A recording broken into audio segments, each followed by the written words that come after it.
जय श्री राम। प्रभु अंजनी पुत्र हनुमान की जय। मंगलवार व्रत कथा।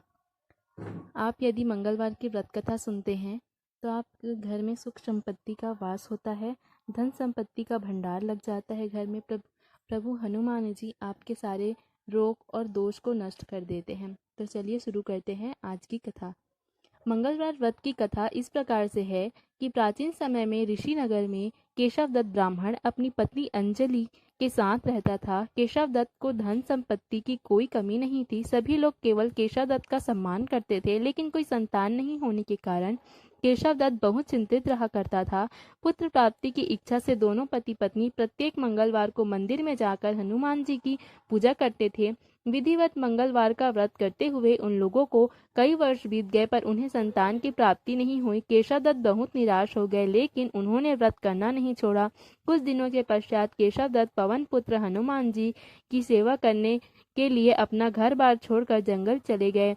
उसकी धर्मपत्नी अंजलि घर में ही रहकर मंगलवार का व्रत करने लगी। इस प्रकार से दोनों पति पत्नी पुत्र प्राप्ति की इच्छा से मंगलवार का विधिवत व्रत करने लगे। एक दिन अंजलि ने मंगलवार को व्रत रखा, लेकिन किसी कारणवश उस दिन वह हनुमान जी को भोग नहीं लगा सकी और सूर्यास्त के बाद भूखी ही सो गई। तब उसने अगले मंगलवार को हनुमान जी को भोग लगाए बिना भोजन नहीं करने का प्रण कर लिया। 6 दिन तक वह भूखी प्यासी ही रही। 7वें दिन मंगलवार को अंजलि ने हनुमान जी की विधिवत रूप से पूजा अर्चना की, लेकिन तभी भूख प्यास के कारण वह बेहोश हो गई। अंजलि की इस भक्ति को देखकर हनुमान जी प्रसन्न हो गए और उसे स्वप्न देते हुए कहा, उठो पुत्री, मैं तुम्हारी पूजा से प्रसन्न हूँ और तुम्हें सुंदर और सुयोग पुत्र देने का वर देता हूँ।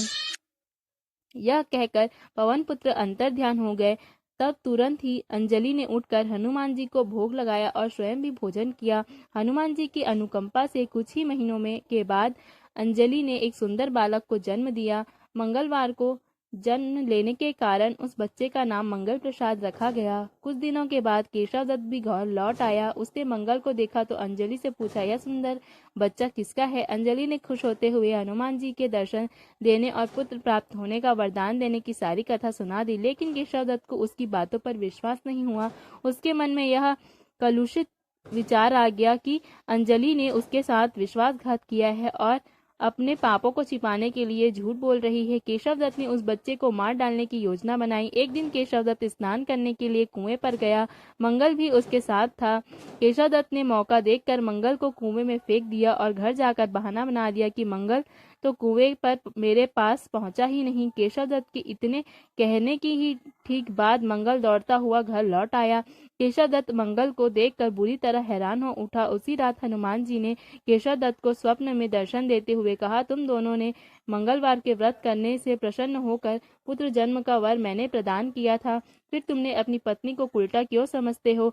उसी समय केशवदत्त ने अंजलि को जगाकर उसे क्षमा मांगते हुए स्वप्न में हनुमान जी के दर्शन देने की सारी कहानी सुनाई। केशवदत्त अपने बेटे को हृदय से लगाकर बहुत प्यार किया। उस दिन के बाद सभी आनंद पूर्वक रहने लगे। मंगलवार का विधिवत व्रत करने से केशवदत्त और उसके परिवार के सभी कष्ट दूर हो गए। इस तरह से जो स्त्री पुरुष विधिवत रूप से मंगलवार के दिन व्रत रखते हैं और व्रत कथा सुनते हैं, अंजनी पुत्र हनुमान जी उनके सभी कष्टों को दूर करते हुए उनके घर में धन संपत्ति का भंडार भर देते हैं और शरीर के सभी रक्त विकार और रोग भी नष्ट हो जाते हैं। सियापति रामचंद्र की जय। जय श्री राम।